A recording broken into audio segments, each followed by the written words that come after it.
Assalamualaikum warahmatullahi wabarakatuh. Bismillahirrahmanirrahim.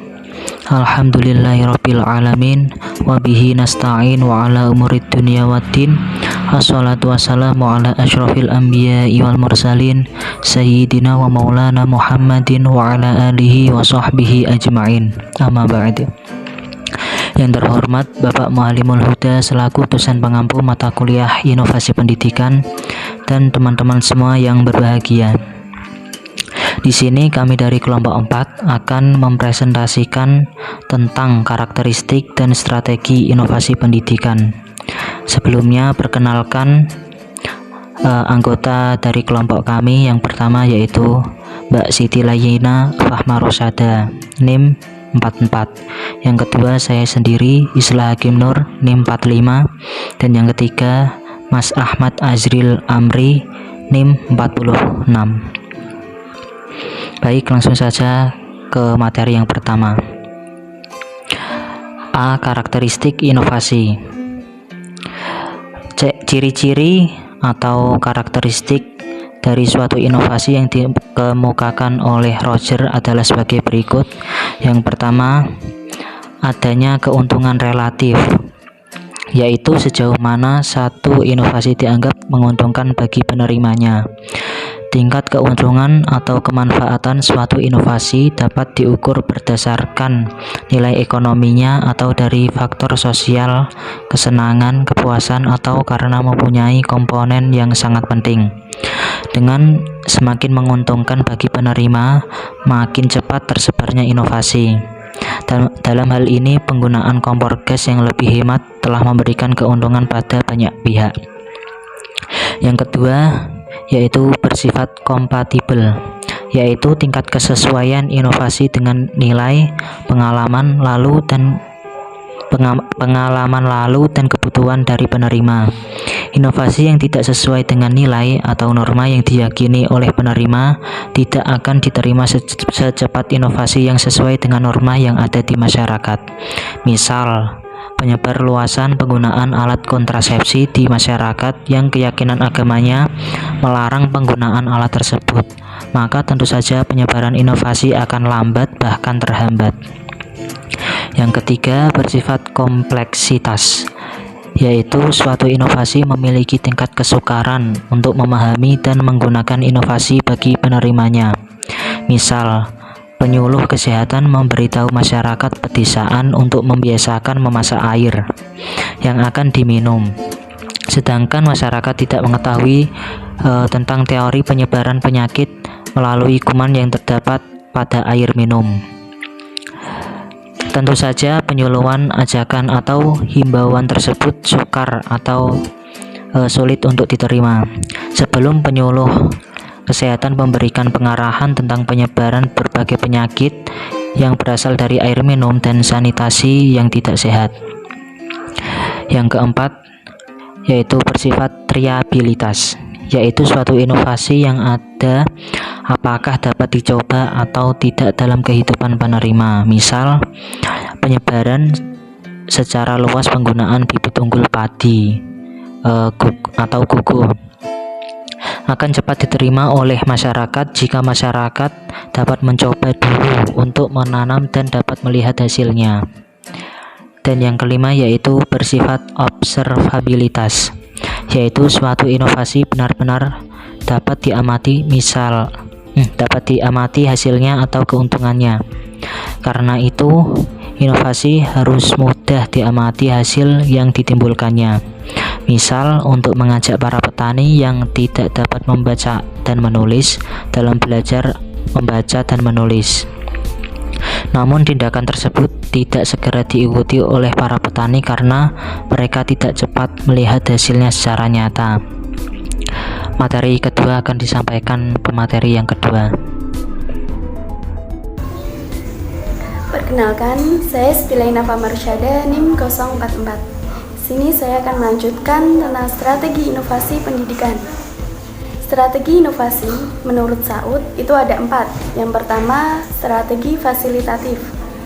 Pelaksanaan program perubahan sosial dengan menggunakan strategi fasilitatif artinya untuk mencapai tujuan perubahan sosial yang telah ditentukan, diutamakan penyediaan fasilitas dengan maksud agar program perubahan sosial akan berjalan dengan mudah dan lancar.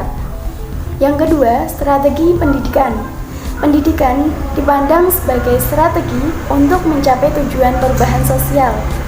Dengan menggunakan strategi pendidikan berarti untuk mengadakan perubahan sosial dengan cara menyampaikan fakta dengan maksud orang akan menggunakan fakta atau informasi tersebut untuk menentukan tindakan yang akan dilakukan.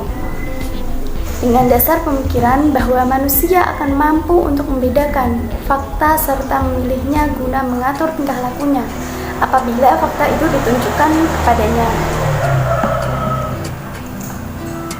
Yang ketiga, strategi rujukan. Program perubahan sosial dengan menggunakan strategi rujukan atau persuasif, artinya untuk mencapai tujuan perubahan sosial dengan cara membujuk agar sasaran perubahan atau klien mau mengikuti perubahan sosial yang direncanakan. Sasaran perubahan diajak untuk mengikuti perubahan dengan cara memberikan alasan, mendorong, atau mengajak untuk mengikuti contoh yang diberikan. Yang keempat, strategi paksaan. Pelaksanaan program perubahan sosial dengan menggunakan strategi paksaan ini artinya dengan cara memaksa klien atau sasaran perubahan untuk mencapai tujuan perubahan. Apa yang dipaksa merupakan bentuk dari hasil target yang diharapkan. Kemampuan untuk melaksanakan paksaan tergantung daripada hubungan kontrol antara pelaksana perubahan dengan sasaran atau klien. Oke, selanjutnya adalah penerapan strategi dalam inovasi. Yang pertama adalah membuat rumusan inovasi. Misalnya apa yang diperlukan sehingga diperlukan adanya perubahan. Dengan begitu, untuk mempermudah perumusan tentang kebutuhan dan inovasi yang akan diterapkan, maka terdapat beberapa daftar pertanyaan. Ya. Selanjutnya yang kedua adalah penggunaan metode. Salah satu cara atau metode yang dapat dilakukan oleh guru dan kepala sekolah dalam mengadakan atau menerapkan inovasi, yaitu perlu direncanakan tentang evaluasi keberhasilan program inovasi. Selanjutnya yang ketiga, penggunaan data informasi. Penggunaan data informasi yang sudah ada untuk bahan pertimbangan dalam menyusun perencanaan dan penerapan inovasi sebelum memulai merumuskan ide inovasi. Selanjutnya yang keempat adalah penggunaan data tambahan. Nah, apa itu? Misalnya adalah untuk mengadakan perubahan tentang cara belajar siswa, maka inovator perlu mengetahui data hasil penilaian setiap siswa untuk setiap bidang studi dan tentang kemampuan setiap siswa secara keseluruhan.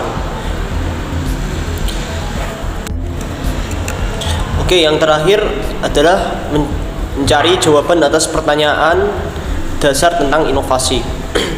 Inovasi dilakukan di sekolah bertujuan untuk meningkatkan kualitas masing-masing siswa.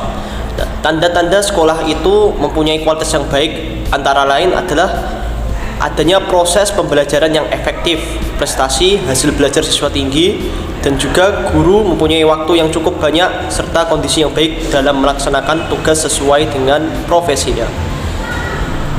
Dari penjelasan tersebut dapat diambil kesimpulan, menurut Roger dan Schumacher, kebaruan dalam inovasi itu diukur secara subjektif menurut pandangan individu yang menangkapnya.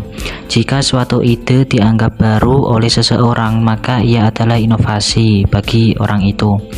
Dalam hal ini, baru dalam ide inovatif tidak berarti harus baru sama sekali. Jadi dapat diambil kesimpulan bahwa dalam menentukan karakteristik inovasi pendidikan itu tidak harus benar-benar baru, lebih tepatnya lagi bahwa yang itu bersifat subjektif. Adapun ciri-ciri dari inovasi itu sendiri adalah adanya keuntungan relatif, bersifat kompatibel, bersifat kompleksitas, bersifat reliabilitas, dan bersifat observabilitas. Adapun di dalam pembahasan strategi pendidikan terdapat 4 jenis strategi inovasi pendidikan sebagaimana yang dijelaskan oleh Saud. Keempat macam strategi inovasi pendidikan tersebut adalah strategi fasilitatif, strategi pendidikan, strategi bujukan, dan strategi paksaan. Selanjutnya, dalam inovasi pendidikan juga perlu diadakannya penerapan strategi agar pendidikan dapat tercapai dengan baik. Sehingga untuk mencapai tujuan tersebut perlu adanya penerapan dalam menyusun sebuah strategi di dalam inovasi pendidikan. Berikut langkah-langkah dalam menerapkan strategi pendidikan, diantaranya adalah membuat rumusan inovasi, penggunaan metode, penggunaan data informasi, penggunaan tambahan data, dan mencari jawaban atas beberapa pertanyaan dasar tentang inovasi. Sekian presentasi dari kelompok kami, kurang lebihnya mohon maaf. Wassalamualaikum warahmatullahi wabarakatuh.